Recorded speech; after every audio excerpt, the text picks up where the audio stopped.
Good evening, everyone. Welcome back. Am I audible, visible to all of you? सबका स्वागत है आपके अपने इस चैनल में बायजूस एग्जाम प्रेप जहां पे अब हम नेक्स्ट 1 आवर सिर्फ और सिर्फ इकोनॉमिक्स के बारे में बात करेंगे.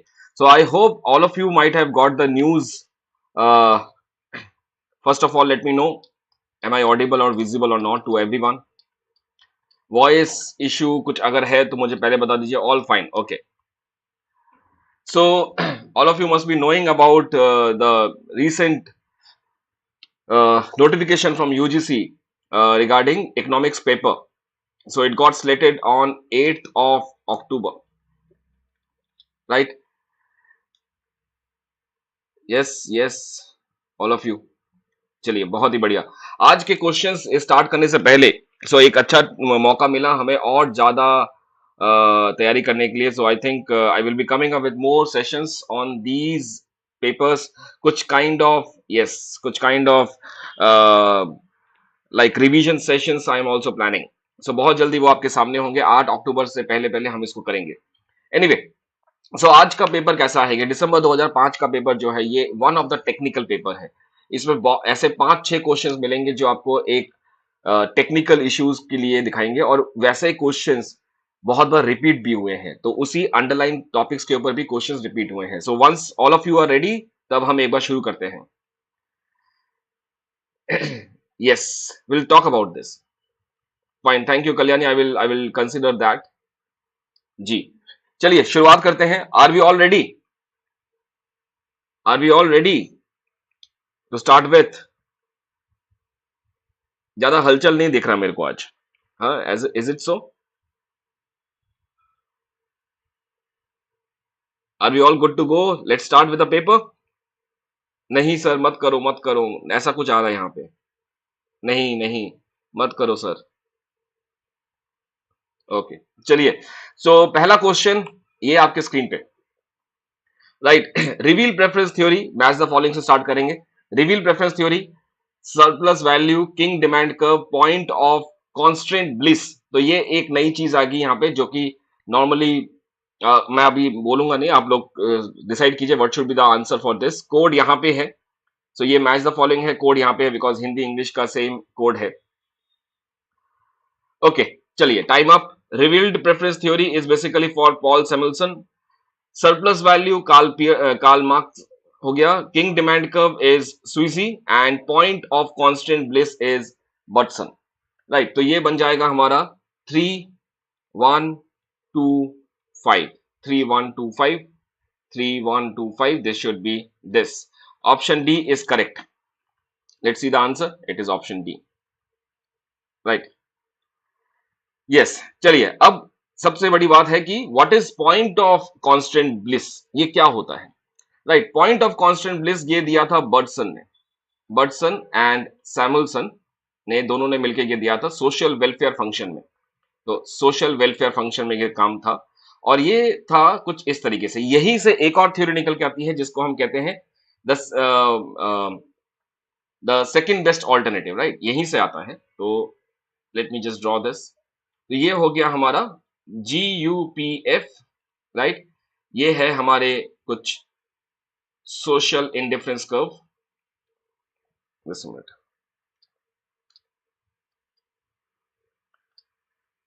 ये है हमारा social indifference curve.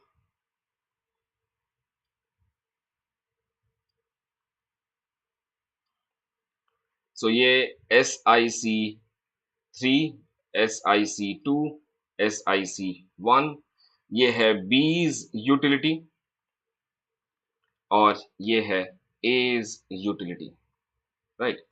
Okay, so let me draw a line. This line, ये लाइन जो है 45 degree. This line is indicating B's utility is equal to A's utility. ये 45 डिग्री लाइन है, तो that means this is equity, right. और every point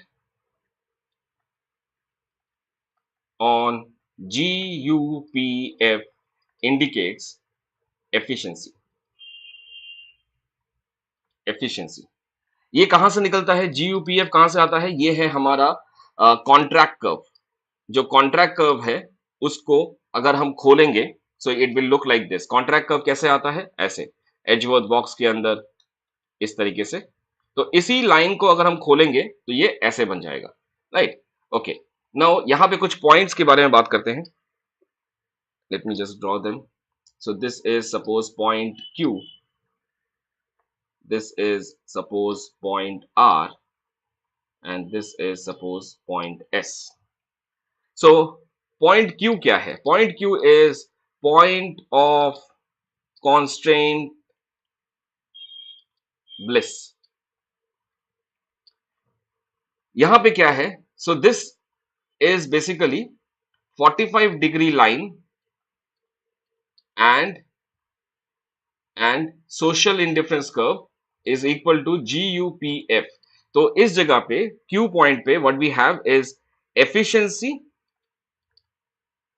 plus equity. Point R पे क्या है, पॉइंट आर जो है जीयूपीएफ पे है, यानी कि only efficiency but not equitable नहीं है। तो अगर आप थोड़ा सा इसको समझने की कोशिश करें, सो अगर मैं यहां से एक लाइन ड्रॉ करता हूं, सो this is more than 45 degree, यानी कि this favours be more than A, right. एक और पॉइंट है यहां पे, दैट इज एस। एस जो है वो 45 डिग्री लाइन पे है, so it is equitable, but क्योंकि ये जीयूपीएफ पे नहीं है, so not efficient, right. So is the point of constant bliss clear to all of you? ये सविता, जून 2006 मुझे याद है, I will do it, don't worry. जितने पहले सीक्वेंस में लगे हुए हैं वो पहले हम कर लेंगे, उसके बाद जो बचे हैं वो कर लेंगे, right, don't worry about that. Is it done, all fine? Any doubt, किसी को कोई भी डाउट है इसके अंदर?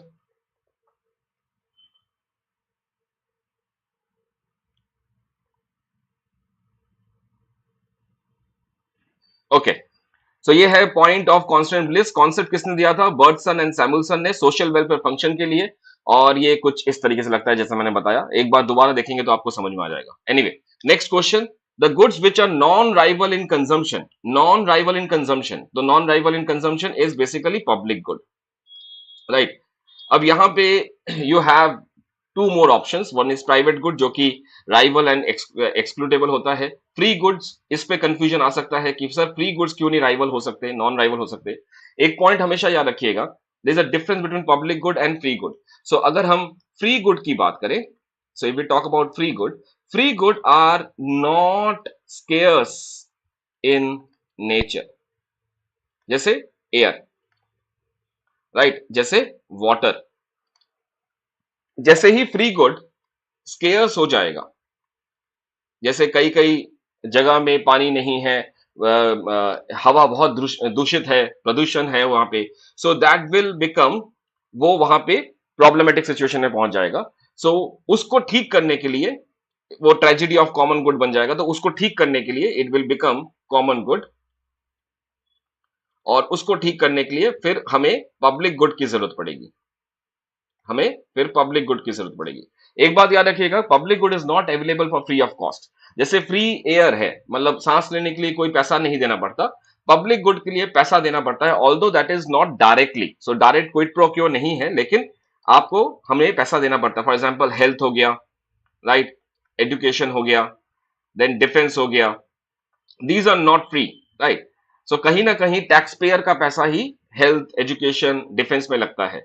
सो लेकिन हवा जो है वो फ्री है, right. I hope that this point is clear. So non rival in consumption, इसका मतलब है कि MC of producing an additional output is equal to zero. सीमांत लागत जो है इसकी वो जीरो होगी, राइट, किसी और को करने से। तो एक चीज यहां पे समझ लेंगे हम कि फ्री गुड, यहां पे नॉन राइवल का मतलब है कि अगर एक यूज कर रहा है तो दूसरे के लिए सप्लाई कम नहीं पड़ रही, अगर कोई एक उसको यूज कर रहा है तो दूसरे के लिए सप्लाई कम नहीं हो रही, तो इसका मतलब है नॉन राइवल है। तो this is for public good. I hope कि फ्री गुड और पब्लिक गुड के बीच में भी डिफरेंस सभी को क्लियर हो गया होगा, right? Okay, let's move to the next point now. So it is C. A competitive firms achieve long run equilibrium in the product market. देखिए यहां पे अगेन एक कंफ्यूजन होगा सभी को. So let me have the answers first. Let's start with the answers, please, all of you. एक firm है, competitive firm है, परफेक्ट कॉम्पिटिटिव फर्म है, ये लॉन्ग रन इक्विलिब्रियम कब अचीव करेगी, राइट? यहाँ पे सबसे बड़ी एक कॉमन मिस्टेक स्टूडेंट करने वाले हैं, and I suppose I will be taking the answers from all of you. Let me see the answers, right?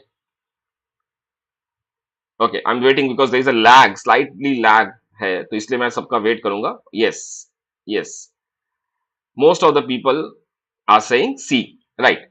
Right, एक बार थोड़ा सा इसको देखेंगे कि ये क्या सी है या नहीं है, right? I will just okay, fine, so time is up. Now let's go for this. No, it is not mr is equal to mc. Please, ये बहुत बड़ा गलती करते हैं बहुत सारे स्टूडेंट्स की mr is equal to mc करते नहीं है. देखिए, सबसे पहली बात है कि लॉन्ग रन इक्विलिब्रियम जो है परफेक्ट कंपटीशन में वो होता है price is equal to minimum of LAC. So this is the condition, this is the long run condition perfect competition के लिए, right? Price is equal to minimum of LAC. अब price जो है that is actually AR, right? हर बार, हमेशा, always. So this is not unique. So price is equal to AR in perfect competition, in imperfect competition also. So ये हो गया AR is equal to price is equal to minimum of LAC, right? अब ये point आ गया. अब क्योंकि perfect competition में AR is equal to MR होता है, AR is equal to MR होता है, राइट? तो ये कंडीशन हम कैसे ले सकते हैं? हम ले सकते हैं कि MR is equal to price is equal to minimum of LAC. तो अब ऊपर से देखना शुरू कीजिए. सो AR एंड MR गलत है. MR is equal to MC, यहां पे देखिए, this is the point, MR is equal to minimum of LAC. So this is the right answer. MR is equal to MC जो है ये किसी भी फर्म में लग सकता है, किसी भी कॉम्पिटिटिव फर्म में लग सकता है. For example oligopoly, monopoly, monopolistic, right? तो यहां पे दिस इज द सिंपल फंडा. तो इसीलिए MR is equal to minimum of LAC या फिर MR is equal to AC. This is the point जहां पे ये दोनों राइट आंसर होगा. This is the right answer. Let's see the answer. I mean like देखते हैं एक बार आंसर. It is B. ये बहुत बड़ी कॉमन मिस्टेक्स हैं जो स्टूडेंट्स नॉर्मली करते हैं, right? So I thought of coming up with this solution. Anyway, next, कोई डाउट तो नहीं इसमें? I can see सभी ने C आंसर दिया है, but actually this is MR is equal to price is equal to LAC. No worries. Again a very fantastic question. ये बहुत अच्छा क्वेश्चन है. ये 3 बार रिपीट हुआ है लेकिन डिफरेंट शक्ल में. इसकी क्लोनिंग की गई थी, इसकी डुप्लीकेट क्वेश्चन बनाए गए थे. क्वेश्चन को पढ़िए, समझिए एक बार. In the Sweezy model of oligopoly and increase in demand. So यहां पे क्या हो रहा है? डिमांड इंक्रीज हो रहा है, यानी कि AR कर्व इंक्रीज हो रहा है. सो डिमांड इंक्रीज हो रहा है, will make the upper portion of the demand curve. देखिए, जब हम लोग नॉर्मली बात करते हैं, so it is like this. So ये वाला पोर्शन जो है वो इलास्टिक है, ये वाला पोर्शन जो है वो इन इलास्टिक है, राइट? तो ये स्वीजी का किंग डिमांड कर्व है, तो हमें ये पता है. एक्चुअली में अगर देखा जाए तो this will look like this. Just minute, it will look like this.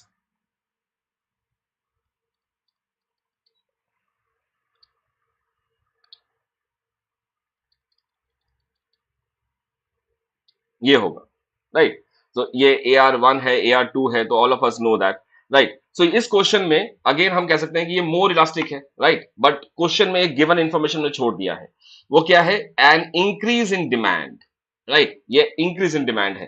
तो जब स्वीजी मॉडल में इंक्रीज इन डिमांड होगा, ओके फाइन, ये मैं आगे एक्सप्लेन करूंगा. लेट मी जस्ट पहले इसको बता देता हूं. तो price rise by A, price rise by B नहीं होगा, और price fall by A, price fall by B होगा, right? This is what we no.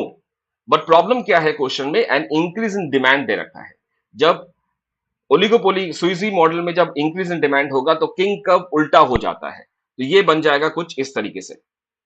The king demand curve will be like this, ऐसा हो जाएगा. या फिर इसको मैं थोड़ा सा और ठीक करता हूं. So it will be like this.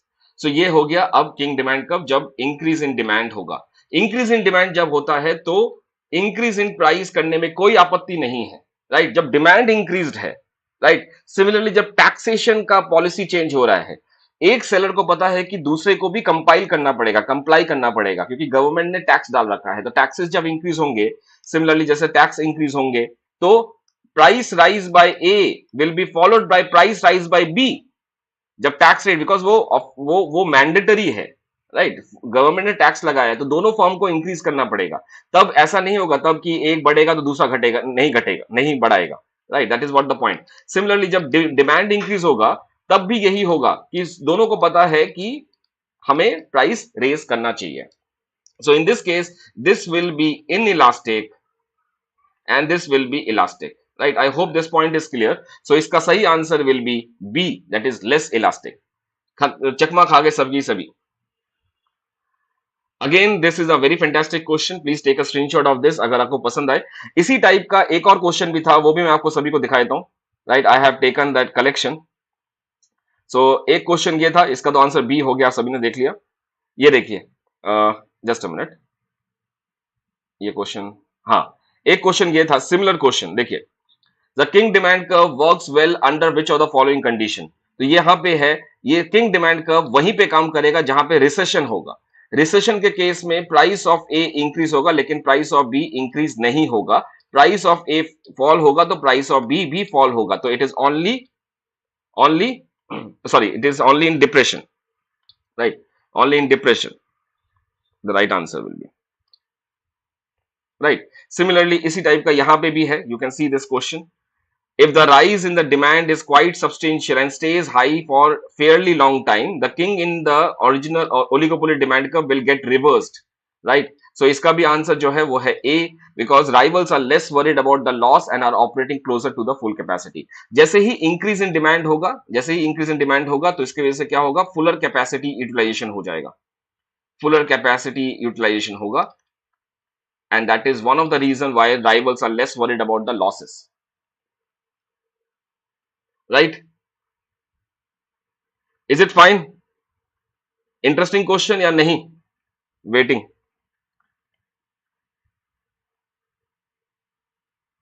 Yes, the पहले वाले का जो आंसर था ये इसका, this is only B, this is only in case of depression. So it works well under depression only, right. Done, all fine, okay. Let's move to the next question now.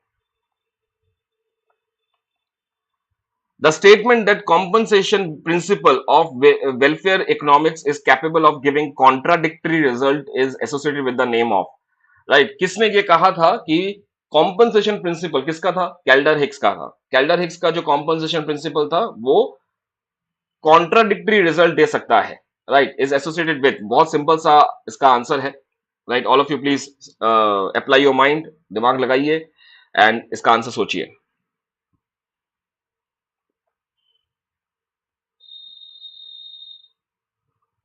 5 seconds left. Is that Skitosvi, Pareto, Birdson, Samuelson? तो right answer is स्किटोस्वी, because स्किटोस्वी ने double criteria कहा था, स्किटोस्वी paradox, right. तो जब तक वो नहीं होगा तब तक it can give you the contradictory result. तो इट इज सिंपल, राइट, सभी का आंसर भी is clear. Yes, it is स्किटोस्वी's paradox, right, it is A. Next, which of the following factor does not stall the entry of other firms in an oligopolistic industry? Question को ध्यान से पढ़ेंगे, सारा का सारा वर्ड जो है वो स्टॉल पे डिपेंड करता है। स्टॉल का मतलब है अवॉइड, राइट, इसका मतलब है अवॉइड। इनमें से कौन से कारक है जो कि नए फर्म को एंटर करने से रोकता है? डज नॉट रोकता है, मतलब डज नॉट है तो डज नॉट रोकता नहीं है, राइट। इनमें से कौन से कारक हैं जो कि ओलिगोपोली फर्म में किसी नए फर्म की एंट्री को नहीं रोकता है?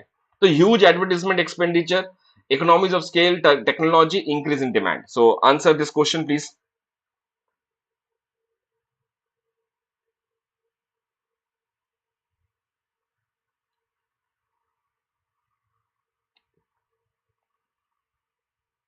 By the way, I have a good news. I thought of sharing that, but it was not possible. Ayush is one of the student जिसका RPSC एग्जाम क्लियर हुआ है, and he got the 5th rank in Rajasthan, right? So RPSC का जो assistant professor का उनका job था, तो I think I will be able to just, आप लोग इस क्वेश्चन का आंसर ढूंढिए, मैं एक बार उनका मैसेज जो है आप सभी तक पहुंचा देता हूं, because it's a good thing that I came to know. So just give me a second. I will share the screenshot with all of you. Yes, इनका नाम था Ayush. Where is it? I got to know from my team.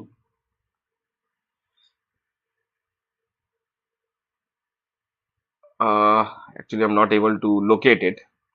कहाँ उन्होंने लिखा था? Actually, बहुत सारे unread message हैं. Yes, I think I got it.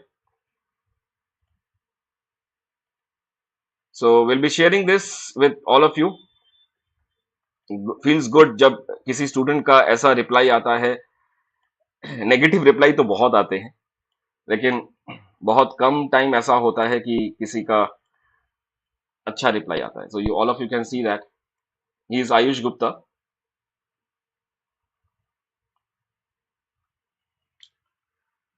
Just give me a second, it is there, I think.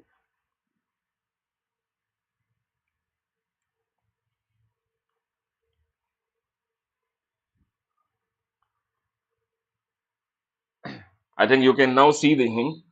Yes. So this is the information that he has shared with me. Sir, I have cleared RPSC Assistant Professor exam with 5th rank in all Rajasthan. Very much thankful to you.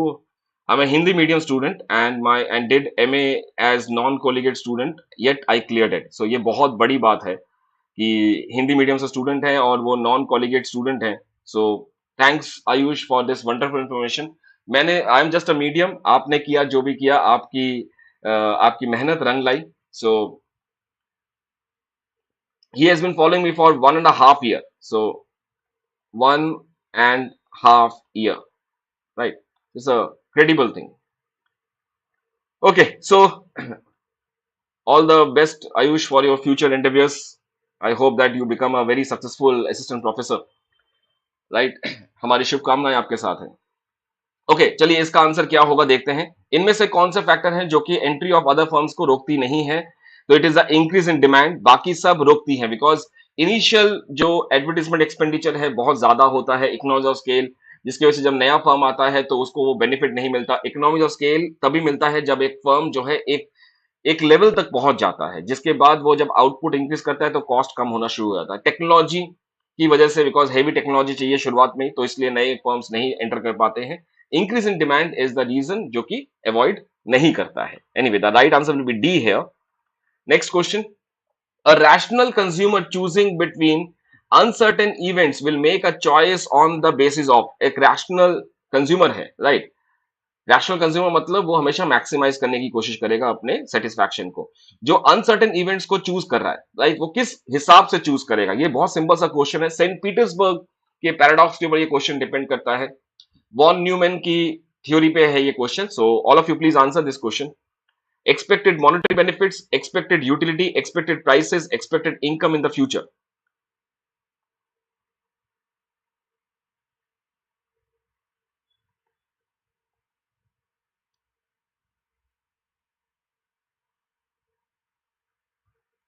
What should be the answer?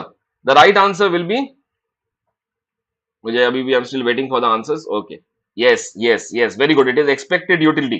देखिए, जब हम लोग इसको निकालते हैं expected utility को, तो इसी से हमें समझ में आता है कि वो ग्रेटर देन है, लेस देन है, इक्वल टू है, क्या वो रिस्क एवर्स है, क्या वो value of the game, expected value of the game, expected utility. इसी के हिसाब से we have something called as Jensen's inequality, right? तो ये दोनों के बीच में, वॉन न्यूमैन और बर्नौलीज यूटिलिटी फंक्शन के बीच में जो डिफरेंस है, वो उसी से समझ में आता है कि वो रिस्क एवर्स है, रिस्क लवर है, या रिस्क इनडिफरेंट है, राइट? तो greater than, less than and equal to sign. चलिए, तो this is the expected utility is the right answer. Which of the following is not an element of selling cost? बहुत simple सा question है ये भी. Selling cost का कौन सा पार्ट नहीं है? Salary of a salesman, expenses incurred in advertisement, cost incurred in on window display, यानी कि जैसे मॉल में हम जाते हैं तो वहां पे जो विंडोज में रखा होता है या फिर शेल्फ में रखा होता है, तो वो है ये right, and transportation cost. So इसमें से कौन सा पार्ट सेलिंग कॉस्ट का पार्ट नहीं है? तो obviously it is the transportational cost, right. Very simple question, इसके ऊपर दिमाग ज्यादा नहीं लगाएंगे, right. Okay, next, the most comprehensive measure of aggregate price level. ये क्वेश्चन बहुत पेपर में रिपीट हुआ है। जब भी हम मोस्ट कॉम्प्रिहेंसिव मेजर की बात करते हैं तो ये होता है होलसेल प्राइस इंडेक्स, बिकॉज ये एग्रीगेट प्राइस लेवल पे डिपेंड करता है। तो ये कॉम्प्रिहेंसिव है बिकॉज ये wholesale price index aggregate price पे डिपेंड करता है। तो the right answer will be D. अब सिंपल क्वेश्चन है, पहले के 4-5 क्वेश्चन टफ थे, अभी और टफ आएंगे, थोड़ा रुको, right. Keynesian economics lays more emphasis on. तो हमें ये पता है कि केन्स की economics, Keynesian economics, basically Keynes ने हमेशा कहा था कि government policies, fiscal policies is more important to improve the demand. तो इसलिए simple answer is fiscal policy, right. तो ये भी कोई ज्यादा मुश्किल नहीं है यहाँ पे, it is a fiscal policy. The right answer will be B.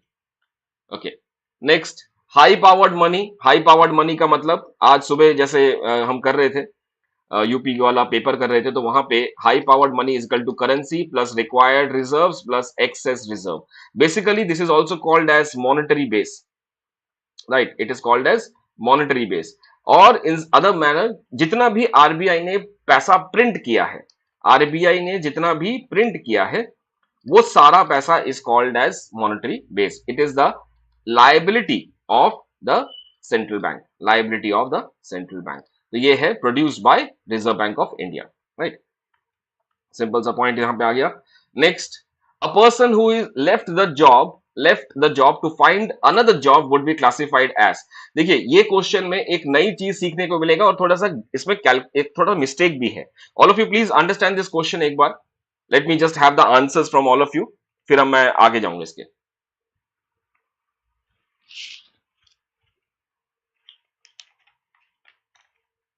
Answer this question.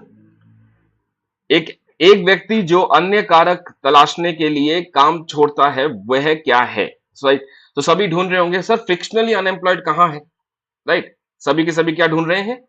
फ्रिक्शनली, फ्रिक्शनली word ढूंढ रहे हैं, right. But I am also looking for that same word, frictionally unemployed. मैं एक छोटा सा होमवर्क देता हूं आप सभी को, राइट। थोड़ा सा ढूंढना इस चीज को। There is a actual word called fractional unemployed, ये वर्ड भी है, राइट, फ्रैक्शनली अनएम्प्लॉयड। सो ये आप खुद ढूंढ के निकालिए कि क्या है fractional unemployed. Actually this is a part of frictional unemployment, right. It is a part of, is a part of. All of you search for this. अगर आप गूगल करेंगे तो ज्यादा कॉन्टेक्स्ट नहीं मिलेगा, थोड़ा सा बुक सर्च कीजिएगा तो वहां पे मिल सकता है, लेकिन वो बहुत कम बुक्स में इसके बारे में है। मैंने भी एक बार पढ़ा था, लेकिन किस किताब में पढ़ा था इसके बारे में मुझे याद नहीं है, राइट। सो फ्रैक्शनली अनएम्प्लॉयड का भी मतलब यही होता है, एक इंसान जो एक जॉब छोड़ के दूसरी जॉब के लिए अप्लाई करता है, उस टाइम पे जो वो रहता है वो अनएम्प्लॉयड रहता है। फ्रिक्शनल का भी मतलब वही है, लेकिन थोड़ा सा डिफरेंस है दोनों के बीच में। Frictional unemployment is because of the lack of friction, right. Lack of friction यहाँ पे क्या होगा? For example suppose lack of information, right. एक छोटा सा फर्क है जो मैं आपको हाईलाइट कर देता हूं, लेकिन आप उसको खुद डिग इन कीजिएगा, खुद पता कीजिएगा इसके बारे में। फ्रिक्शनल अनएम्प्लॉयमेंट में क्या होता है? Total number of vacancy, total number of vacancy जितनी एम्प्लॉयमेंट है that is equal to total number of labour, right. Total number of labour, total number of vacancy is equal to total number of labour.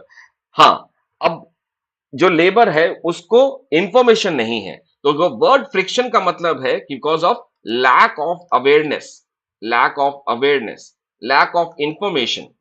कि भाई ऐसा हो सकता है, मान के चलिए कि 100 जॉब्स बाकी हैं, 100 वैकेंसीज हैं, 100 जॉब्स अवेलेबल हैं और 100 ही इंसान हैं, लेकिन इसमें से 5-6 लोगों को इंफॉर्मेशन नहीं है कि उनके लिए भी जॉब है, राइट। तो वो है फ्रिक्शन। इसीलिए मैं आपको कह रहा हूं कि थोड़ा सा ढूंढने की कोशिश कीजिएगा, बिकॉज इस तरह के चीजें, इस तरह के जो बिल्कुल डेप्थ वाली चीजें हैं, बहुत मुश्किल से कोई बताएगा आपको। तो थोड़ा सर्च कीजिएगा, मैंने ये क्वेश्चन के माध्यम से आपके पास लेके आया हूं, तो थोड़ा सा इसको और कोशिश कीजिएगा। हालांकि इसका आंसर इज फ्रैक्शनली अनएम्प्लॉयड, बिकॉज हमारे पास यहाँ पे फ्रिक्शनल नहीं है, राइट। तो इसलिए कुछ डिफरेंस है दोनों के बीच में, मैंने आपको थोड़ा सा हाईलाइट कर दिया। फ्रैक्शनल अनएम्प्लॉयमेंट थोड़ा सा सिचुएशन अलग होगा, राइट। फ्रैक्शनली अनएम्प्लॉयड है वो, मतलब आंशिक रूप से वो अनएम्प्लॉयड है, थोड़ा सा इसी से रिलेटेड है। सर्च कीजिएगा, मुझे कमेंट सेक्शन में जरूर बताइएगा, I will reply you in the comment section. Got a new information, नई चीज सीखने को मिली यहां पे। Okay, next, the right answer is a. Okay, which of the following statements would, again a good question, please if you want to take a screenshot, please take a screenshot. Which of the following statement would Milton Friedman disagree with? तो Milton Friedman ने इनमें से किस चीज के बारे में वो डिसएग्री करेंगे, राइट। उन्होंने किस चीज के बारे में नहीं कहा, या उन्होंने रिफ्यूट किया, या वो नहीं हमारे साथ हो सकते इस पेज में।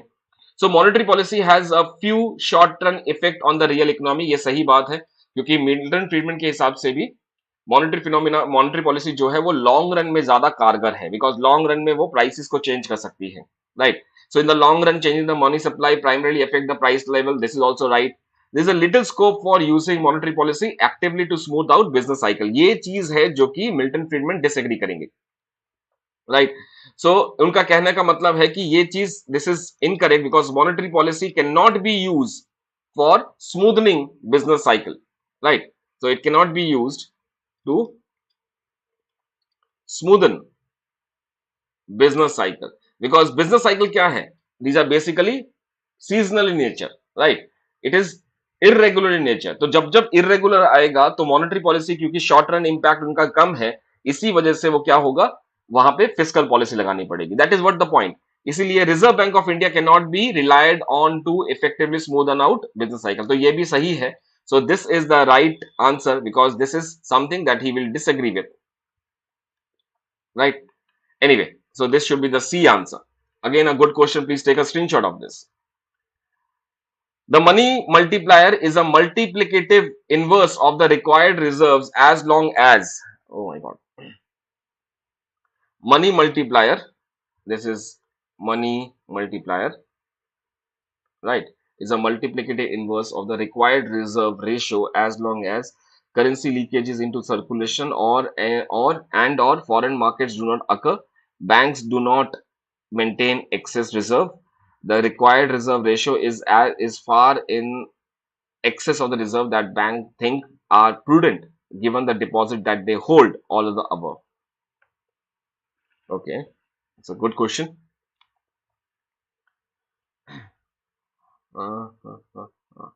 Okay, yes, the right answer will be D.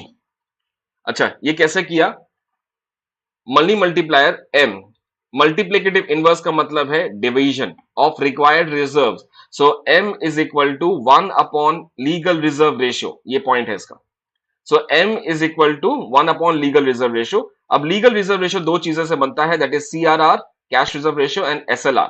So currency leakage into currency and currency leakages into circulation and the foreign markets do not occur, bank do not maintain excess reserve, right. तो ये तब तक काम करेगा जब तक access reserve नहीं होगा, सिर्फ जितना रिक्वायर्ड रिजर्व है उसी को मेंटेन करेंगे, because high powered money is equal to currency plus required reserve plus excess reserve, right. तो हम यहां पे बात कर रहे हैं रिक्वायर्ड रिजर्व यानी कि CRR and SLR। So bank do not maintain excess reserve, ये भी सही है। Required reserve ratio is far in excess of the reserve that bank think that prudent given the deposit that they hold. So this is CRR and SLR. तो सारी की सारी कहानी is the same. So this is what the answer will be, all of the above, because money multiplier will be the reverse of LRR जब तक ये तीनों चीजें होंगी। So this is the answer again D. थोड़ा सा और search कीजिएगा इसके ऊपर, दिस इज नॉट, बहुत सारे स्टूडेंट्स को इसमें अभी भी प्रॉब्लम लगेगा, ये भी क्वेश्चन एक ऐसा प्रॉब्लमेटिक क्वेश्चन है। The trade off between inflation and unemployment remain stable only, I will open up the for the answers.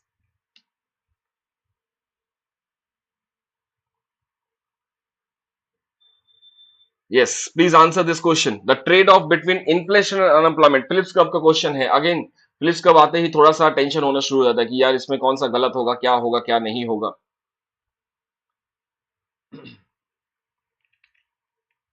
कुछ नई चीजें अगेन आपको मिलेंगी यहां पे, this is inflation inertia. So trade off between inflation and employment stable only in short run, right, ये हमें पता है। तो फिलिप्स कर्व जो है वो स्टेबल रिलेशनशिप दिखाता है, स्टेबल एंड इनवर्स रिलेशनशिप दिखाता है only in the short run. in the long run there is no stable relationship, indeed there is no relationship only. So short run में होता है stable and inverse relationship,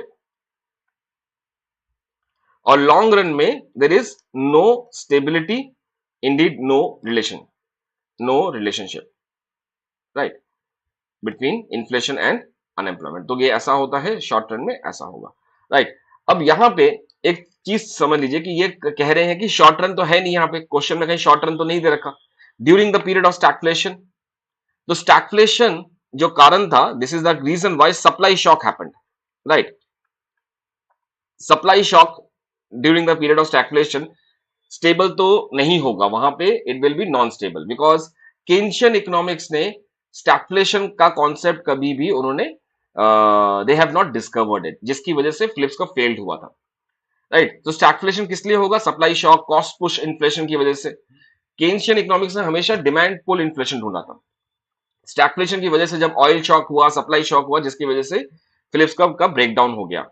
When the initial rate of inflation remain unchanged, I will discuss about this, थोड़ा सा और discuss करना पड़ेगा इसको. During the period of slack demand का मतलब क्या है? जब डिमांड कम हो. So when demand is low, right? In long run तो बिल्कुल ये सरासर इसका गलत आंसर है, लॉन्ग रन तो कभी नहीं हो सकता. अब आते हैं demand is low. Demand is low because of cyclical fluctuation और साइक्लिकल अनएम्प्लॉयमेंट, जो कि केन्स ने कहा था, राइट. तो डिमांड इज लो यानी कि short run. So in short run अगर हम डिमांड को पुल करना चाहेंगे तो जी बढ़ाएंगे, इसका आंसर ऐसे कुछ निकल के आएगा. जी बढ़ाएंगे, गवर्नमेंट एक्सपेंडिचर बढ़ाएंगे, अल्फा जी डेल्टा वाई से इंक्रीज होगा, राइट. नेशनल इनकम इंक्रीज होगा, जिसकी वजह से यहां पे इन्फ्लेशन बढ़ना शुरू होगा. That is what the trade off. Trade off मतलब एक बढ़ेगा दूसरा कम होगा. तो the right answer will be C, during the period of slack demand, तभी ट्रेड ऑफ पॉसिबल है. अगर लॉन्ग रन में स्टैग्फ्लेशन में नहीं होगा, इनिशियल रेट ऑफ इन्फ्लेशन में भी नहीं होगा. अब आते हैं what is actually the initial rate of inflation. I will discuss this in the next slide. I suppose I have no, I don't have a slide. Okay, so एक बार बात करते हैं what is initial rate of inflation. How many of you know about this? ये होता क्या है? Anyone? Let me know. Anyone who knows what is initial rate of inflation? Waiting. है कोई? कभी सुना है ये नाम? Okay, I think there's a lag because of which थोड़ा टाइम लग रहा है. New, okay. Okay, initial rate of inflation का मतलब क्या है? दिस इज अ इनिशिया. इनिशिया का मतलब क्या है? Some concept related with the NAIRU. So यहां पे एक चीज देखते हैं, एडेप्टिव एक्सपेक्टेशन की बात करेंगे हम लोग यहां पे. Adaptive expectation. एडेप्टिव एक्सपेक्टेशन का मतलब है that is pi T is equal to pi T minus one minus beta u minus u n plus expectation या वी या कुछ भी आप ले लीजिए. This is basically supply shock. ये है सप्लाई शॉक. ये है in prices inflation in time period t. ये है past year inflation, past year. ये है करंट ईयर, राइट. ये है एक्चुअल रेट ऑफ अनएम्प्लॉयमेंट, ये है natural rate of unemployment, right. This is the proportion of inflation, the slope of the Phillips curve, right. तो यहां तक हो गया. अब ये वाला जो पार्ट है, this is called as inertia.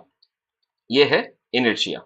Inertia का मतलब है कि प्राइस अपने आप सेल्फ मोटिवेटिंग है, प्राइस अपने आप इंक्रीज होगा. सो इसी चीज को हम क्या कहेंगे?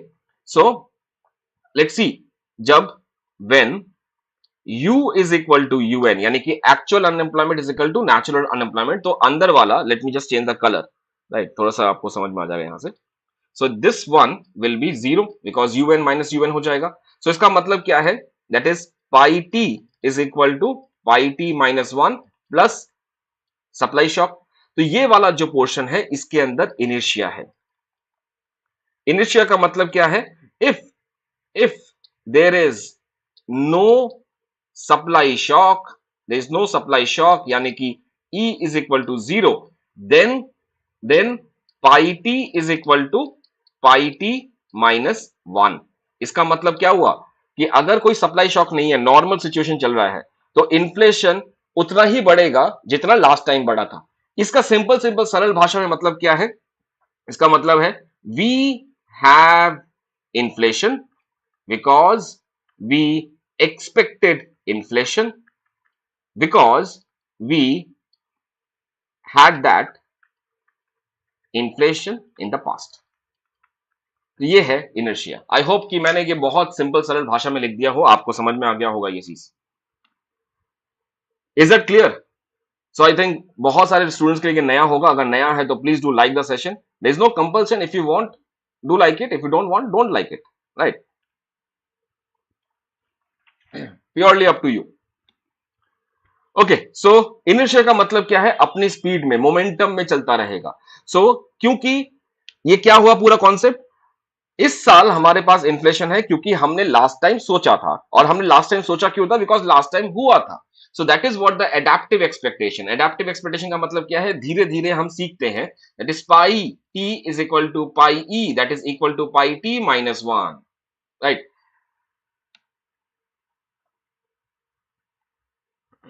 Okay, let's move ahead. Any doubt? Any doubt?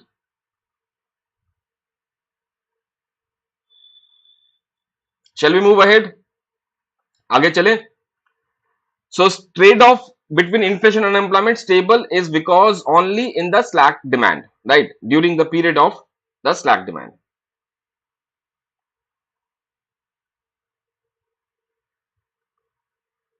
Okay. बहुत सारे प्लेटफॉर्म्स में देखा, बहुत सारे अभी कुछ एक असाइनमेंट आया था मेरे पास, कुछ एक one of the organization has given me one work, right, regarding a book editing, right? तो कुछ एक किताब एडिटिंग करने के लिए आया था मेरे पास, उसमें कुछ यूजीसी नेट के कुछ क्वेश्चंस थे। आई वॉज शॉक टू सी कि जो 2005, 2004, 2006 के क्वेश्चन जो कि स्टूडेंट्स के पास नॉर्मली नहीं है, उन्हीं क्वेश्चंस को उठा के उन्होंने डाल रखा है, राइट? और बहुत सारे क्वेश्चंस के उसमें अगेन आंसर्स गलत हैं। तो आई हैव, मैंने कुछ काम किया, सैंपल किया, लेकिन उसके बाद मैंने मना कर दिया कि मैं नहीं कर पाऊंगा बिकॉज बहुत ज्यादा मेहनत लग रही है इसमें, राइट? तो इस तरीके की चीजें जो है, सप्लाई साइड जो पूरा का पूरा चीज है, वो आशा करता हूँ स्टूडेंट्स को मैं बता सकूं, ताकि आप अपने अपने आप को जागरूक बना सके। And don't follow a trap into such kind of things, right? Don't think कि फ्री गुड है तो इसकी कोई वैल्यू नहीं है, right? Anyway, this is entirely up to you. Next question, vicious circle of poverty was proposed by Ragnar Nurkse. तो it is very simple, आगे कुछ इसमें है नहीं क्वेश्चन में, सिंपल सा क्वेश्चन है। Second 5 year plan was based on the Nehru and PC Mahalanobis model, right? So इसको कई बार पीसी महानोबिस मॉडल भी कहते हैं, 4 सेक्टर मॉडल भी कहते हैं। It is also called as Nehru Mahalanobis plan, right? तो नेहरू महानोबिस प्लान भी कहते हैं इसको, पीसी महानोबिस का मॉडल था, उन्होंने बनाया था ये चीज, 4 सेक्टर मॉडल था ये। Machine creating machine. The theory of unlimited supply of labour was proposed by A.W. Lewis, जहां पे अनलिमिटेड सप्लाई का मतलब है जब तक मार्जिनल प्रोडक्टिविटी इज नेगेटिव और लेस देन जीरो। जिस लेवल पे मार्जिनल प्रोडक्टिविटी इज पॉजिटिव, तो ये अनलिमिटेड सप्लाई खत्म हो जाएगा। द अनलिमिटेड सप्लाई का मतलब है ओनली द पोर्शन जहां पे, अगर आप थोड़ा सा देखें इस चीज को, suppose this is TP curve, ये टीपी कर्व हो गया ऐसे, और इसका marginal product will be like this. So ये वाला पोर्शन अगर हम लें, so this is,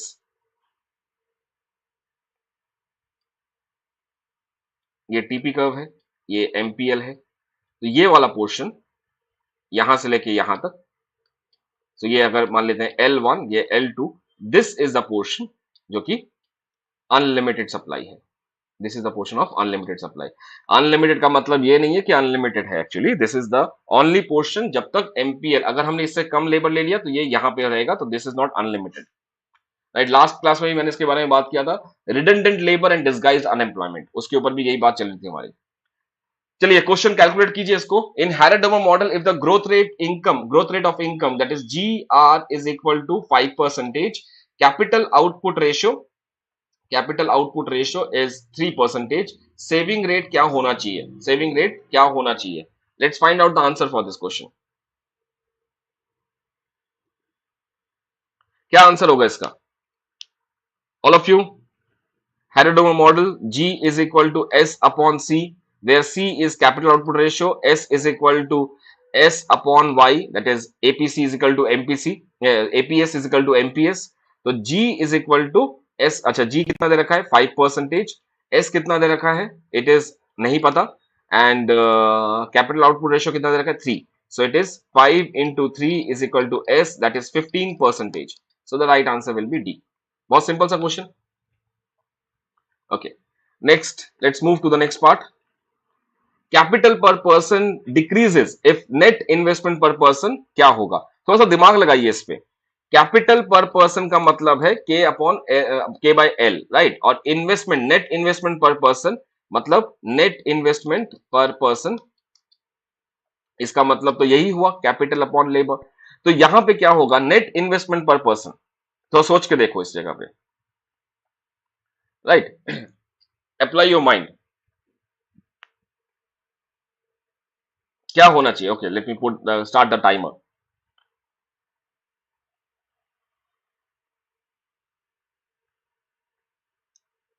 capital per person decrease होगा, यानी कि ये डिक्रीज होगा कब? अगर नेट इन्वेस्टमेंट, यानी कि ये डिक्रीज होगा जब ये डिक्रीज होगा, और ये डिक्रीज होगा तो यानी कि ये बढ़ेगा. इसका मतलब क्या हुआ? That is the growth rate of capital is, और growth rate of capital is is is is less than the growth rate of labour. देखिए बहुत सिंपल सा पार्ट है, इसको अगर हम इस तरीके से करेंगे, that is K by L, इसका ग्रोथ रेट निकालना है हमें, ठीक है? So growth rate of K by L का मतलब क्या हुआ? Growth rate of K by L is equal to growth rate of K minus growth rate of labour. ये तो डिवीजन वाला साइन है हमारा. अगर यही चीज मल्टीप्लीकेशन में होता, मान लीजिए ऐसा कुछ होता एक्स वाई, तो ये होता growth rate of x plus growth rate of y. तो ये सिंपल हमारे कॉन्सेप्ट में आते हैं. तो ग्रोथ रेट ऑफ कैपिटल ये हमें डिक्रीज करना है, राइट? इसको हमें कम करना है, यानी कि इसको नेगेटिव चाहिए हमें. This should be negative. So this will be negative जब growth rate of capital is less than growth rate of labour. यानी कि जब पॉपुलेशन की ग्रोथ रेट बढ़ जाए तो कैपिटल की ग्रोथ, और कम हो जाए तो ये नेगेटिव हो जाएगा. So this implies is less than the population growth rate. So this is A. Again something that we have done in this question. बहुत सारे लोगों के आंसर आ रहे हैं sir D. No, it is not D, it is A. I've given you the information. Let's see this. All of you through with this? Clear हो गया ये चीज? कैसे लगा आज का क्वेश्चन पेपर? अद्भुत, इंटरेस्टिंग, मजा आ रहा है कि नहीं आ रहा? इसको देख के डीमोटिवेट मत होना. ये देखो, ये चीजें ऐसी कुछ चीजें हैं जो कि आप लोग खुद करते करते सीखोगे. अगर नई चीजें नहीं लेके आऊंगा तो फिर कैसे आप समझोगे कि यार ये चीज भी हमें करनी है? डीमोटिवेट होना बहुत सिंपल है, राइट? वो कुछ ज्यादा खास काम नहीं है, उसके लिए कुछ ज्यादा कैलिबर नहीं चाहिए, राइट? डीमोटिवेशन के लिए कोई ज्यादा मेहनत नहीं करनी पड़ेगी, लेकिन सीखने के लिए बहुत मेहनत करनी पड़ती है. ओके, चलिए. Always eager to learn something new. ये क्वेश्चन 2005 दिसंबर में आया था. उसके बाद ये क्वेश्चन गेट इकोनॉमिक्स 2020 में आया था. Can you believe this? जो लोग मुझे फॉलो कर रहे हैं बहुत टाइम से, उनको समझ में आएगा कि मैं क्या बोला. ये गेट इकोनॉमिक्स 2020 का भी क्वेश्चन है ये, राइट? चलिए क्वेश्चन को देखते हैं और इसमें जो भी प्रॉब्लम है उसको ठीक करेंगे. In neo classical growth model and increase in the marginal propensity to save, right? तो इसका मतलब क्या हुआ? थोड़ा सा दिमाग लगाइए all of you please. Let's see क्या आप लोग लेके आते हो.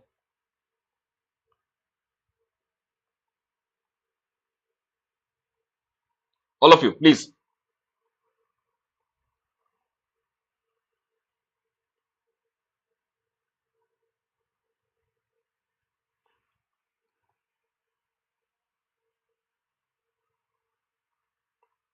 Yes yes, unit wise revision भी होगा, लेकिन ऐप पे करूंगा वो मैं, right? Tanu will do that in app, not here on YouTube, नहीं, ऑन ऐप. चलिए, तो सबसे पहले मार्जिनल प्रोपेंसिटी टू सेव, यानी कि मार्जिनल प्रोपेंसिटी टू सेव का मतलब है MPS is equal to APS, right?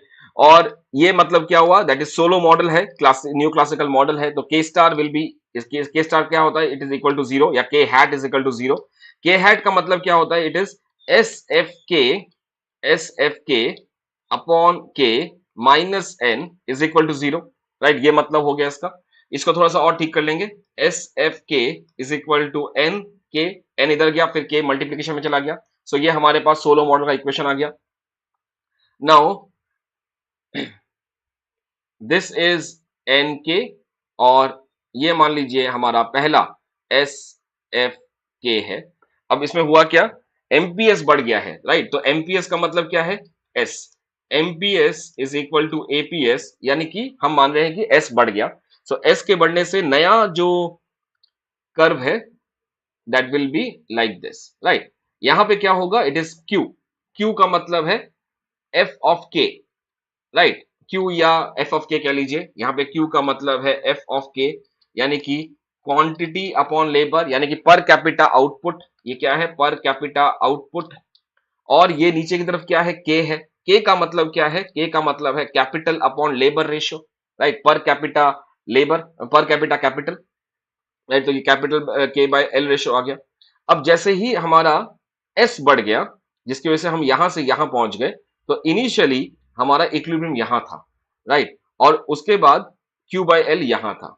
अब यहां से यहां पहुंच गए और यहां से यहां पहुंच गए, नया जो है, तो इसकी वजह से क्या हुआ, के बढ़ गया एंड क्यू भी बढ़ गया, राइट। तो सिंपल सरल भाषा में इसका आंसर क्या होना चाहिए कि सर के बाय एल भी बढ़ेगा और क्यू बाय एल, मतलब कैपिटल क्यू बाय एल भी बढ़ेगा, that is both capital small K and small Q will rise, that is increase in the steady state growth rate of output and increase in the steady state capital per person, तो दोनों चीजें होनी चाहिए, right. तो इसका answer simple simple आप कहेंगे कि सर ए भी है और सी भी होगा, so the right answer should be D, wait, wait, wait, as per the graph this is right, as per the graph this is right.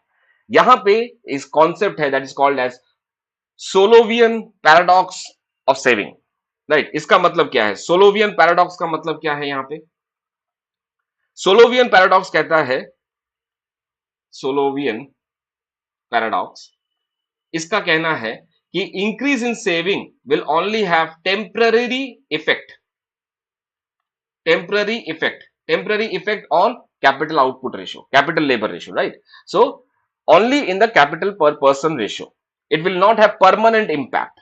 इसीलिए यहां पे अगर ध्यान से देखा जाए तो right answer should be only increase in the steady state capital per person, it should not be A and C, because saving जो है वो सिर्फ टेम्पररी इफेक्ट करता है, ये परमानेंट इफेक्ट नहीं करता। परमानेंट इफेक्ट कौन करेगा, टेक्नोलॉजी, राइट। सो सोलो के हिसाब से permanent impact on Q by L and capital per person will be done by technology, change in the technology, exogenous माना गया ना उसको, तो यहां पे इसका सही answer will be only C, right. समझ में आ गया सभी को, all of you understood this point, right, it is C, ये देख सकते हैं आप, मैंने इसको थोड़ा सा कर दिया है। तो यहां से आप कोई भी ग्राफ देखना, यहां पे कभी भी इस लाइन की तरफ नहीं किया होगा। एफ ऑफ के का मतलब है स्मॉल क्यू, क्यू का मतलब है के क्यू बाय एल, राइट, तो ये कभी भी यहां पे नहीं दिखाएंगे, हमेशा वाई एक्स एक्सेस में ही दिखाएंगे, this is never shown, right. ये छोटी छोटी बातें हैं जिसकी वजह से इवन दो सोलो मॉडल पूरा आता है लेकिन फिर भी हम गलती कर जाते हैं, right, all of you through, done. आज आंसर्स थोड़े से मेरे पीठ के पीछे हैं, राइट, तो अगर आपको आंसर देखने हैं तो I don't know how to show this, but I think मैं थोड़ा सा इसको इधर कर देता हूं, आप देख सकते हैं, राइट, एनी डाउट, ओके, चलिए नेक्स्ट क्वेश्चन चलते हैं। Union excise duty are a part of central government tax revenue, कोई मुश्किल नहीं है, बिकॉज यूनियन एक्साइज ड्यूटी है, टैक्स रेवेन्यू पार्ट है, टैक्स लगता है, और कैपिटल रिसीट नहीं होगा, कैपिटल रिसीट जो है वो कैपिटल और एसेट्स एंड लाइबिलिटी में फर्क पड़ेगा, once in a not so frequent है ये, so it is the right answer will be B, right, okay. Pump pricing, pump priming, again a very good question, ये क्वेश्चन यूजीसी नेट सितंबर नवंबर 2021 में भी आया था, so this was a question in November 21 also, right. Pump priming होता क्या है, राइट, और ये कब लागू किया जाता है। सबसे बेस्ट एग्जांपल जो था पंप प्राइमिंग का वो था कोविड 19 के टाइम पे, पेंडेमिक टाइम के, राइट। जब आप अलग अलग शहर से हैं, आप सभी के सभी, आपके शहरों में आपके रेलेवेंट स्टेट गवर्नमेंट ने या कंसर्न स्टेट गवर्नमेंट ने या सेंट्रल गवर्नमेंट ने रास्ते बनवाए थे। सो पंप प्राइमिंग का मतलब है जैसे उसको सक करके बाहर निकाल देना, right. So this is a major, it is a stimulant. Stimulant का मतलब इंकरेज करना, right. It stimulate the economy, it stimulate the economy by increasing G, जब गवर्नमेंट एक्सपेंडिचर बढ़ाया जाएगा ताकि लोगों के हाथ तक पैसा जाए, राइट। या फिर increase reducing interest rate, interest rate कम करके, जैसे अभी देखिए सबसे कम इंटरेस्ट रेट चल रहा है 2.7% का चल रहा है सेविंग रेट में। या increasing money supply, money supply increase किया जाएगा। या टैक्सेस कम कर दिए जाएंगे। या सब्सिडी डीबीटी ज्यादा किए जाएंगे, राइट। सो इस तरीके से स्टिमुलेट किया जाएगा। ये स्टिमुलेट से क्या होगा, इकोनॉमी जो है वो रिसेशन से बाहर निकलेगी। सो दिस इज यूज्ड पर्टिकुलरली जब इकोनॉमी जो है वो रिसेशन में है, और रिसेशन से बाहर निकालने के लिए this is the major, right. ये क्वेश्चन एक बार दोबारा आया था जुलाई 2018 में, जहां पे एक ही पेपर में दो क्वेश्चंस थे कि ड्यूरिंग डिप्रेशन क्या होना चाहिए, ड्यूरिंग रिसेशन क्या मेजर होना चाहिए। इसी टाइप का वो क्वेश्चन था। To stimulant economy by increasing G, money supply, taxes, subsidy increase करके, डीबीटी इंक्रीज करके, या फिर इंटरेस्ट रेट कम करके। तो this is the case when inflation recession time पे ये किया जाता है। सो इसका आंसर जो है अभी तो मुझे मिला नहीं यहाँ पे। इट इज इन्फ्लेशन है, डिफ्लेशन है, रिफ्लेशन है, none of the above. Recession तो है नहीं। What is the second name for recession? Second name for recession is deflationary gap, deflationary situation, deflationary situation. तो अब आंसर मिल गया, so it is deflation, right. अब एक और पॉइंट आता है कि sir what is the difference between deflation and reflation. Next question आपका यही होगा कि सर डिफ्लेशन रिफ्लेशन में फर्क क्या है। देखिए, बहुत सिंपल सा तरीका बताता हूं। अगर डिफ्लेशन बताना है तो एक काम करता हूं, मैं डिसइंफ्लेशन भी बता देता हूं, राइट। डिसइंफ्लेशन। अब डिसइंफ्लेशन क्या होता है, डिफ्लेशन क्या होता है, तो बहुत सिंपल चीजें हैं, एक दूसरे के विपरीत है। तो अगर हम सपोज इन्फ्लेशन की बात करें, सपोज इन्फ्लेशन, तो इन्फ्लेशन होगा 10, 30, 70, 120। और अगर मैं डिस इन्फ्लेशन की बात करूं, so this will be somewhere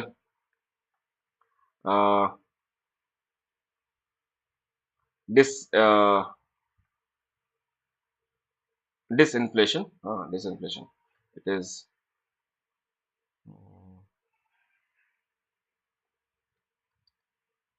120, 70, 30, 10।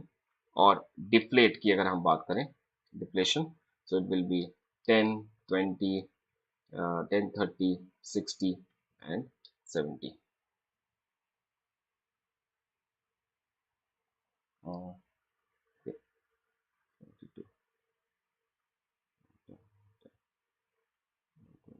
डिसइंफ्लेशन,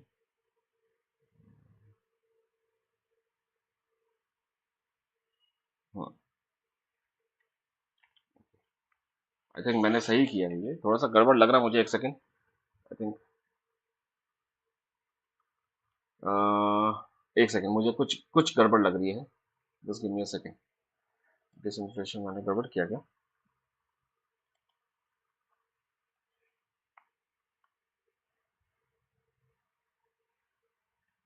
ये कम हो गया ना? नहीं, it is right.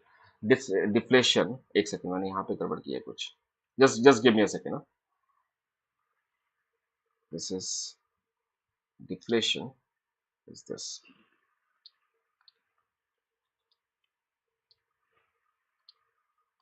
this is deflation, and this is disinflation. This is fine. So disinflation is basically जहां पे it is rising but inflation का रेट कम हो रहा है. So the speed of inflation is slowing down. तो यहाँ पे 20 हो गया, यहाँ पे 30 हो गया, राइट। और यहाँ पे it is 10, right, it is 10। यहाँ पे थोड़ा सा इसको इंक्रीज कर देते हैं, तो इसको भी just give me a second, this will B 30 है ना, इसको बढ़ा करके 10, सपोज 40 कर देते हैं, तो दिस विल बी फाइन। तो यहाँ से 30 हो गया, 30, 20, यानी कि price rising at diminishing rate, ये हो गया डिसइंफ्लेशन। और इन्फ्लेशन का मतलब क्या है? Price increasing at increasing rate, right. और डिफ्लेशन का मतलब क्या हुआ? प्राइसेस कम हो रहे हैं, right, prices are falling down. I hope this point is clear to all of you. समझ में आ गई ये चीज?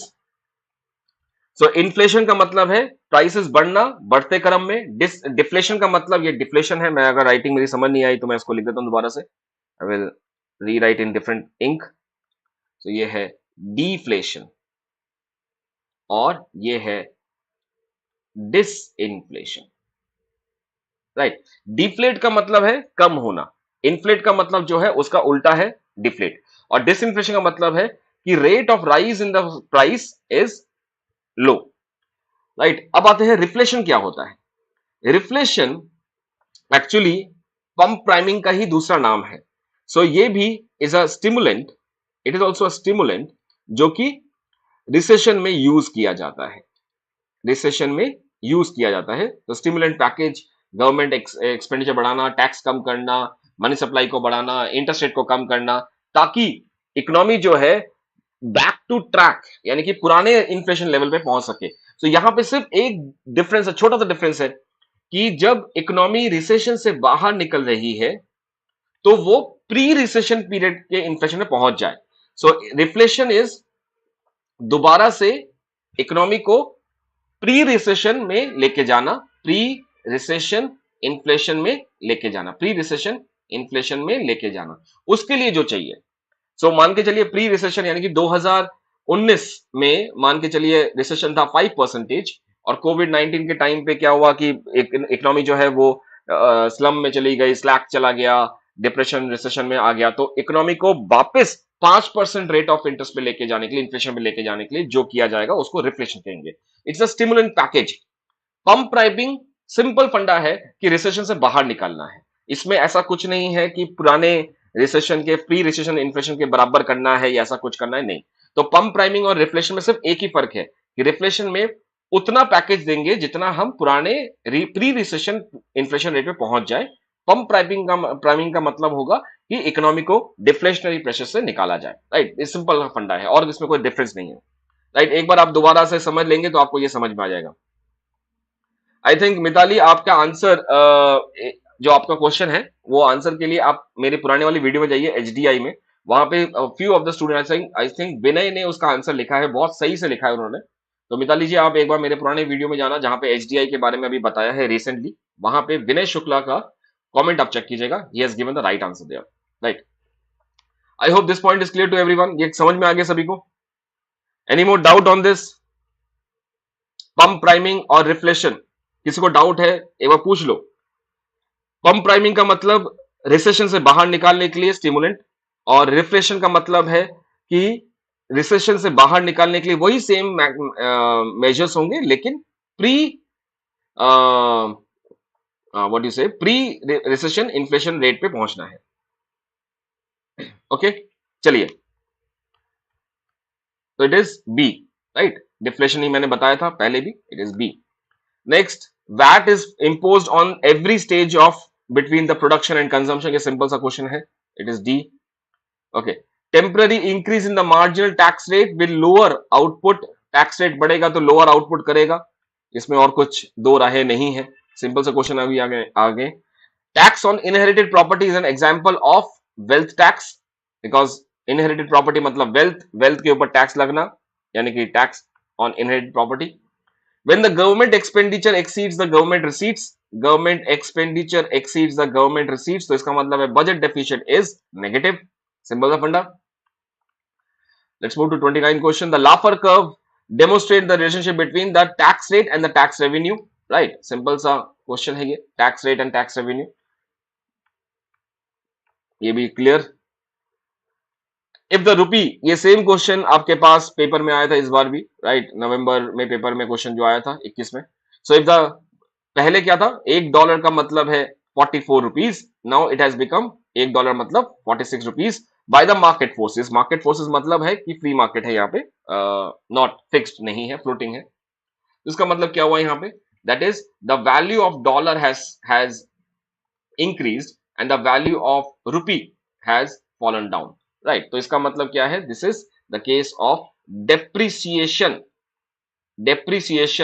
अगर ये मार्केट फोर्सेस नहीं होता तो ये बन जाता डिवैल्यूएशन, राइट? तो ये market forces, no market forces, तो ये डिवैल्यूएशन हो जाता। बट यहां पे मार्केट फोर्सेस लिखा हुआ है तो इसलिए ये हो गया depreciation of rupee, right? Okay, I think I will quickly wind up.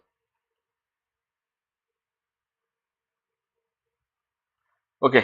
Infant industry argument, it was given by Frederick List. Factor price equalization, Heckscher rolling theory, opportunity cost theory was given by Harbler Ricardo, right? और वैसे opportunity cost theory हार्बलर होना चाहिए, रिकार्डो यहाँ पे दे रखा है. This is incorrect actually. Ricardo का जो था वो comparative cost advantage, comparative cost है, और opportunity cost is basically Haberler, right? Absolute advantage is Adam Smith. Okay, Haberler दे रखा है, यस, हार्बलर दे रखा है. ओह, तो यस, मैंने रिकार्डो क्यों किया? इट इज जॉन, अच्छा जी से शुरुआत है इसलिए नजर नहीं पड़ी वहां पे. It is opportunity cost theory is Haberler, right? तो let me do it again. This is this factor price Heckscher Ohlin, opportunity cost Haberler, at absolute advantage Adam Smith, right? तो देखते हैं इसका आंसर क्या होना चाहिए. It should be 3 4 2 1. 3 4 2 1. This is this C, right? Okay. Devaluation, other thing remaining the same, will make the balance of payment of a country worse if the elasticity PED, price elasticity of demand for export plus price elasticity of demand for import, mod value of it, if it is greater than 1, तो ये it will be help करेगा, right? तो devaluation will be successful in this case. अब question में क्या लिखा है? Question में लिखा है कि ये कब वर्स करेगा, right? So what should be the answer for this?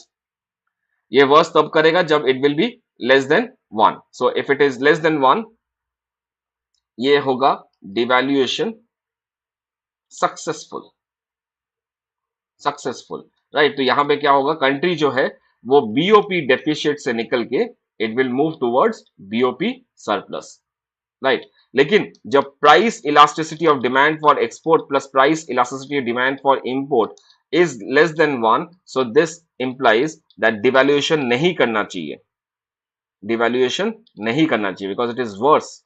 और ये कब होगा? जब दोनों के दोनों ही इनइलास्टिक होंगे, right? This is inelastic, this is inelastic, तब ये लेस देन 1 हो जाएगा. तो this is the right answer here. Okay. The secular deterioration of terms of trade hypothesis was initially developed by Paul Prebys, right? Prebys ने दिया था यहाँ पे, Prebys सिंगर. अच्छा, एक चीज और याद रखिएगा, एक पॉइंट है dependency theorem, right? Dependency theorem growth and development में पॉल बैरॉन की थ्योरी है ये, राइट? Paul baron. अब यहाँ पे डिपेंडेंसी थ्योरी जब शुरुआत हुई थी तो शुरुआत में रॉल प्रेविस ने उसको दिया था, राइट? सो डिपेंडेंसी थ्योरी का मेन इग्नाइट जहां से हुआ था, स्पार्क जो था, राइट, जो इनिशियल चिंगारी थी, वो थी प्रेविस सिंगर की थीसिस, प्रेविस सिंगर की थीसिस. इसके बाद पॉल बैरॉन, स्ट्रीटन, अमीन, और भी लोग थे जिन्होंने ये सारा का सारा डिपेंडेंसी थ्योरी बनाया. तो this was the initiation deterioration of terms of trade. यही हाइपोथेसिस जो था डिपेंडेंसी थ्योरम का, ये बेसिक पॉइंट बना लास्ट में, right? Okay.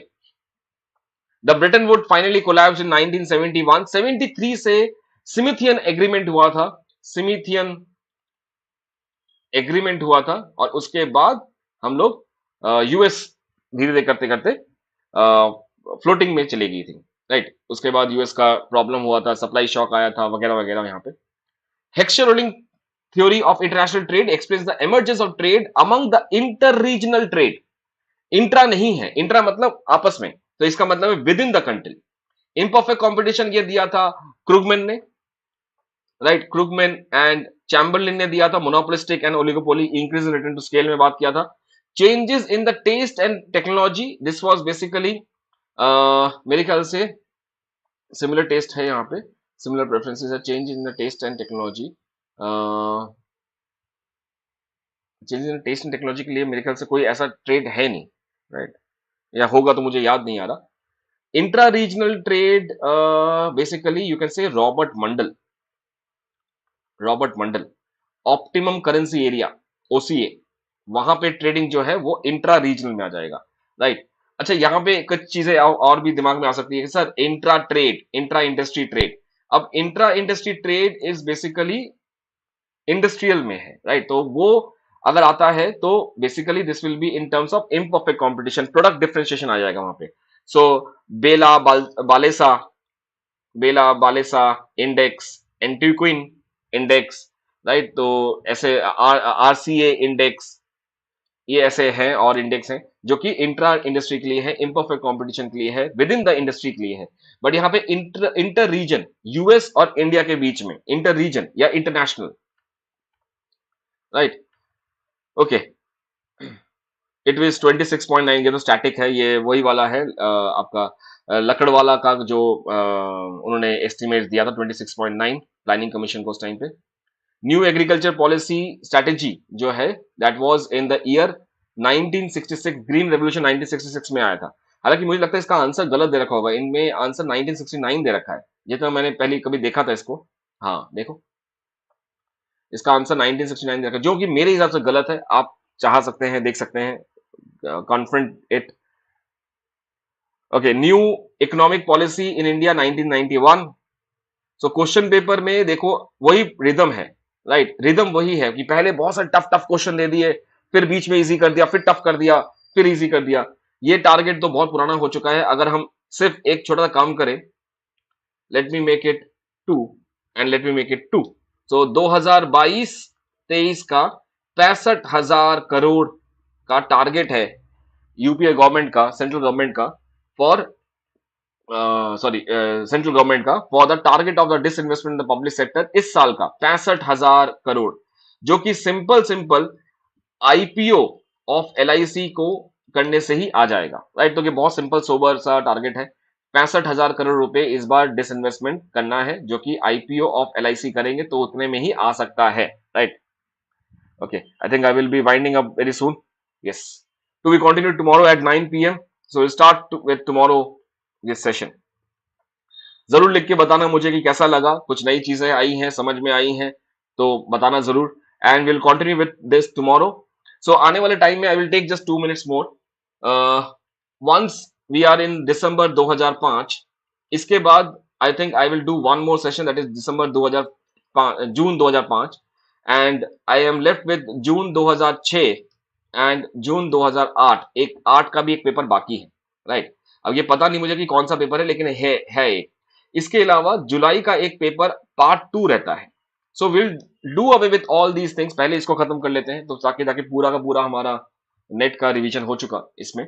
Then I will launch some revision sessions, right, but this will be only on the app, right. Presently app पे मैं अभी लेक्चरशिप वाले पेपर्स कर रहा हूं, तो आप जुड़ सकते हैं मेरे साथ। And do let me no, right. So like जरूर कीजिएगा अगर पसंद आए, शेयर जरूर कर दीजिएगा अगर लगे आपको कि करना चाहिए, आपके दोस्तों तक पहुंचना चाहिए। Like, share, subscribe, and will meet tomorrow. Good night and do comment in the comment section. Thank you so much. Thank you for being with me for this last 1 hour. Thank you. Bye bye.